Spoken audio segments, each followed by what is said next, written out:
We are right now in Viramgam, trailing a very important candidate for the Bharatiya Janata Party and a very interesting figure in the state of Gujarat. He is the face of the Patidar agitation when it happened in the state of Gujarat, and now a Bharatiya Janata Party leader and a candidate for the upcoming elections, Hardik Patel. हार्दिक, आपका बहुत बहुत शुक्रिया NDTV से बात करने के लिए. ज्यादा लोग करते भी नहीं है बात हमसे, तो इससे तो और शुक्रिया. अच्छा, तो सबसे पहले अभी ये बताओ कि कैसा लग रहा है, कहाँ कहाँ घूम लिए विरामगाम में, और शुरू कहीं से किए थे एक पार्टी से और अब दूसरी पार्टी के लिए एक इलेक्शन कैंपेनिंग कर रहे हैं, तो कैसा लग रहा है? देखिए, सबसे पहले तो विरमगाम असेंबली 3 तहसीलों में बटी हुई है और उसके कारण बड़ी असेंबली, यानी कि 185 विलेज लगते हैं इस असेंबली में, 346 बूथ लगते हैं. तो पिछले 10-12 दिन से तो अभी तक कुल मिला के 140 गांवों को कवर किया है और पिछले 10 साल से यहाँ पर कांग्रेस का विधायक है, तो हर जगह जाके जो 10 साल में जो काम करना चाहिए था कांग्रेस के विधायक को, वो किया नहीं है.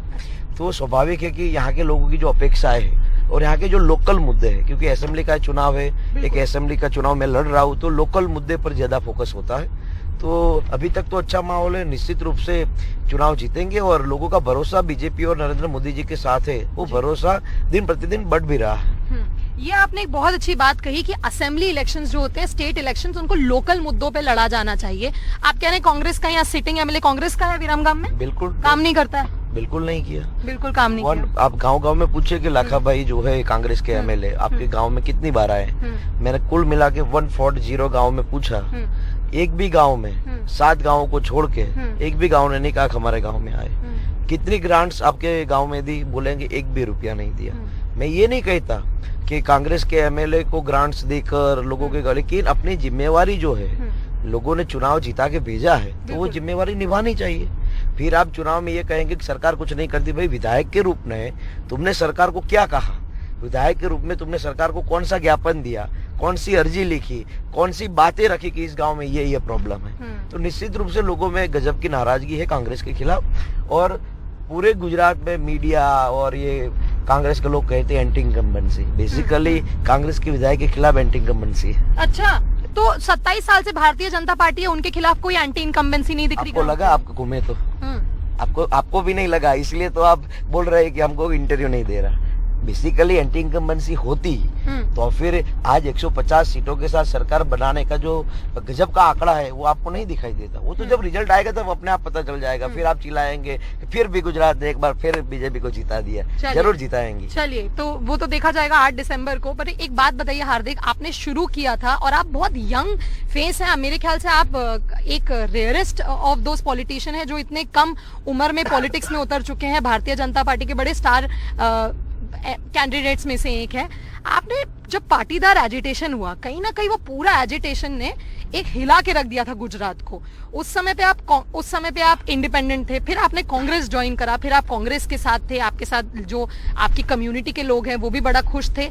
अब आपने सडनली पार्टी बदल ली पिछले साल, तो क्या कोई प्रेशर में आके बदली कि आइडियोलॉजी चेंज हो गई सडनली? नहीं, हमारी आइडियोलॉजी तो पहले से खुल के है, इसमें कोई आइडियोलॉजी चेंज नहीं होती. आइडियोलॉजी तो रहती है. हम तो पहले से भी, मेरे पापा इस असेंबली में प्रमुख हुद्देदार पदाधिकारी रहे हैं. आपके पिताजी? जी, यहाँ बीजेपी को खड़ा करने वाले हमारे पिताजी है. तो आइडियोलॉजी तो हमारी पहले से जन सेवा की आइडियोलॉजी. आइडियोलॉजी क्या होती है? आइडियोलॉजी होती है लोक सेवा, जन सेवा, राष्ट्र सेवा, राज्य की सेवा, जो कांग्रेस करना नहीं चाहती. आइडियोलॉजी चेंज नहीं हुई. हमने तो अपना फैसला लिया कि कांग्रेस लगातार गुजरात के खिलाफ रही है, लगातार गुजरात के खिलाफ बातचीत कर रही है. मैंने कई बार कहा था कि आप सिर्फ और सिर्फ व्यापारियों को गाली ना दीजिए, आप लगातार अपनी गलत इमेज खड़ी मत कीजिए. लेकिन वो अपनी स्थिति में घूमे रहे. मैंने जब राम मंदिर का फैसला लिया गया, मैंने कहा कि मैं राम मंदिर के लिए अपना दान देने वाला हूँ, कांग्रेस को देना चाहिए. अरे नहीं हार्दिक, इसमें हमको नहीं पढ़ना चाहिए. अच्छा, ऐसे बोला कांग्रेस ने? बिल्कुल. मैंने किसी बड़े लीडर ने बोला क्या? राहुल गांधी ने? होती है ना स्टेट लीडर, तो हमें ऊपर पूछना पड़ता है वगैरह वगैरह. तो मेरा ये मानना है कि जो लोग लगातार स्थानिक मुद्दों के साथ, प्रदेश के मुद्दों के साथ खड़े ही नहीं रहना चाहते. आप देखिए ना कि गुजरात में चुनाव है, राहुल गांधी भारत जोड़ो यात्रा साउथ में कर रहे हैं. गुजरात के लिए विजन नहीं है, गुजरात के लिए प्लान तैयार नहीं है, तो फिर कैसे लोग कांग्रेस को पसंद करेंगे? इसीलिए, क्योंकि लोग कांग्रेस को नहीं पसंद करते, इसलिए आपने कांग्रेस छोड़ दी और बीजेपी ज्वाइन कर ली. हाँ, बीजेपी ज्वाइन कर ली हमने, खुल के कर ली. नहीं, अभी आप एक बहुत जरूरी बात कह रहे थे कि कांग्रेस ने बोला कि राम मंदिर के लिए डोनेशन नहीं देना. हाँ बिल्कुल, मैंने कहा था कांग्रेस को कि स्टेट पार्टी को, जैसे कि मध्य प्रदेश के चीफ ने उस समय चांदी की ईंटें भेजी थी, तो उसी प्रकार मैंने कहा कि गुजरात कांग्रेस को भी राम मंदिर के लिए कुछ ना कुछ दान करना चाहिए। तो बोला नहीं, हमको ऊपर पूछना पड़ेगा, हम ऐसे नहीं दे सकते। फिर मैंने खुद, आप मेरा ट्विटर वगैरह देखेंगे तो आपको पता चलेगा, मैंने 21,000 रुपये मैंने खुद उस पर दान किए थे और मेरी टीम के कई लोगों के द्वारा मैंने कराया भी गया था, क्योंकि भावनात्मक मुद्दा है, धार्मिक मुद्दा है, हमारे हृदय से जुड़ा हुआ मुद्दा है, तो हमें अपनी बात तो रखनी चाहिए। हार्दिक, कभी राहुल गांधी या प्रियंका से, कभी गांधी से बात हुई है उनसे, कोई उन्होंने कभी आपको कहा हो कि क्या नई पार्टी मत छोड़िए, कभी उनसे कोई इंटरेक्शन रहा है?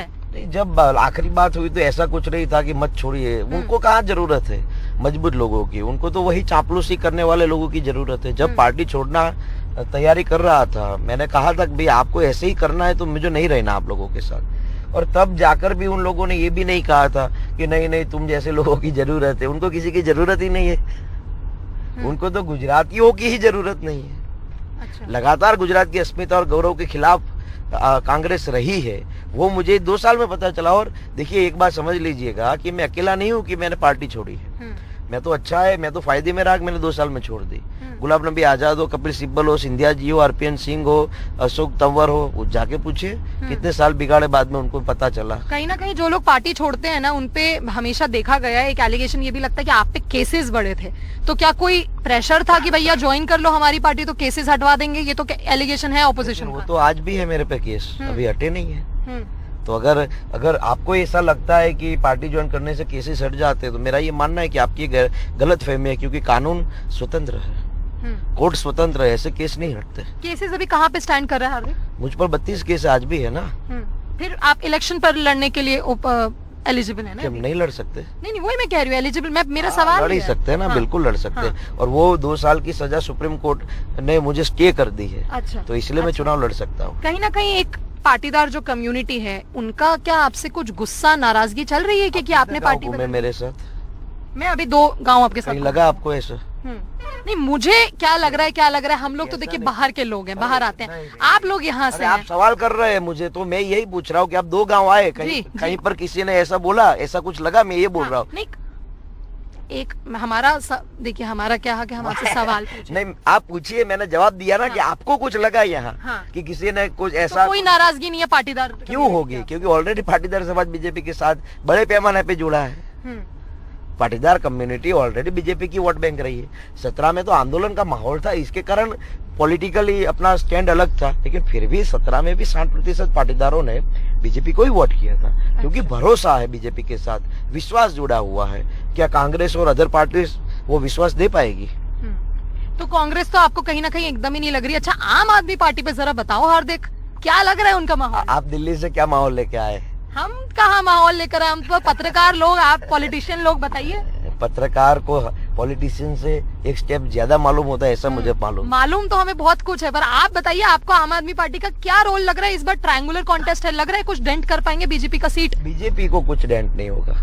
बीजेपी लगातार 20 साल 22 साल से जो भरोसा गुजरात का जीता है, वो भरोसे के साथ जनता का आशीर्वाद और मजबूत हुआ है। आम आदमी पार्टी चुनावी माहौल है, अपने तरीके से लोग प्रचार करते हैं, और चुनाव में अधिकार है सबको प्रचार करने का, लेकिन गुजरात की जनता बहुत ही समझदार और अपना सटीक फैसला देने के लिए तैयार रहती है, और इस बार भी 150 सीटों के साथ सरकार बनेगी।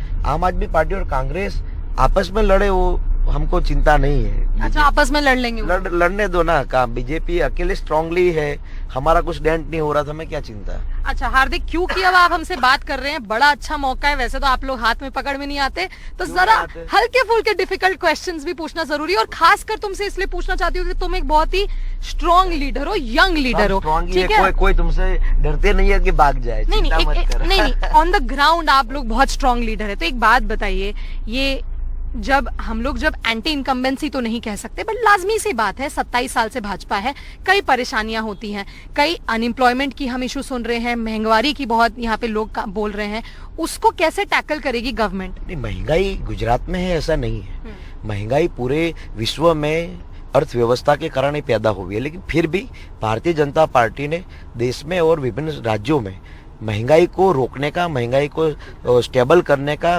अच्छा प्रयास किया है। बात रही एम्प्लॉयमेंट की, तो मैं आपको ये बता दूं, ऑफिशियली आंकड़ा है कि एम्प्लॉयमेंट के बारे में गुजरात फर्स्ट नंबर पे है, जो आज भी कई नौजवानों को रोजगार देने में सफल हुआ है। दूसरे स्टेटों की मैं ज्यादा बात नहीं करता, लेकिन गुजरात की स्पेसिफिक, क्योंकि चुनाव गुजरात का है। गुजरात में अभी भी इस जहां पर आप खड़े हैं ना, यहाँ पर 17 से 18 नेशनल और मल्टीनेशनल कंपनियां हैं। इस 17 से 18 टोटल कंपनियों में 27 से 28 हजार नौजवानों को, इसी इलाके के नौजवानों को रोजगार मिलता है। तो मेरा ये मानना है कि रोजगार हो या महंगाई हो, इस मामले में स्वाभाविक है आप आरोप प्रत्यारोप कर सकते हैं, उसमें कुछ प्लस माइनस भी हो सकता है, लेकिन देश और विदेश में जो स्थिति है उसके कारण ऐसी स्थितियों को कंट्रोल में लाने के लिए भारतीय जनता पार्टी ने विशेष काम किया है और नरेंद्र मोदी जी लगातार इस स्थिति को काबू में रखने के लिए प्रयास भी करते हैं। दो आखिरी फटाफट सवाल ले लूंगी ताकि अब उसके बाद निकल जाए अपने इलेक्शन कैंपेन में। एक मोरबी पुल दुर्घटना हुई, काफी लोग मारे गए, हमने कवर भी किया, बहुत विक्टिम्स छोटे बच्चे थे, परिवार ही खत्म हो गए। अब उसमें जो ओनर हैं, जो जिनको कंपनी ओरेवा कंपनी, उनके जो ओनर है उनका ही ना तो नाम FIR में डाला गया है, वो अनट्रेसेबल है अब तक, बड़ी तो किसी मछलियों को हाथ नहीं लगाया गया। तो म्यूनिसिपल कॉर्पोरेशन ने तो एडमिट भी किया है कोर्ट में कि हमारी गलती थी, हमारी वजह से, हमारी करप्शन और क्रिमिनल नेग्लिजेंस की वजह से इतने लोग मारे गए। बीजेपी पार्टी है यहाँ पे स्टेट में पिछले 27 साल से।